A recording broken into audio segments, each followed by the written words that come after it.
Enter setting first. Select rec mode. Select rec. We can also choose those rec modes. The first one is stop mode. The second one is freeze mode, which means freezing the current screen.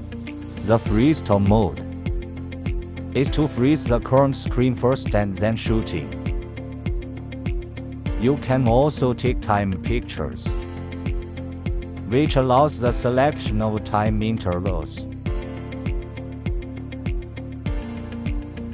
and the total number of images.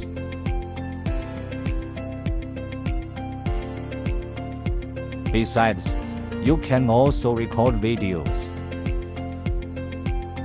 and record time videos. The time lapse and the duration of the video can be selected.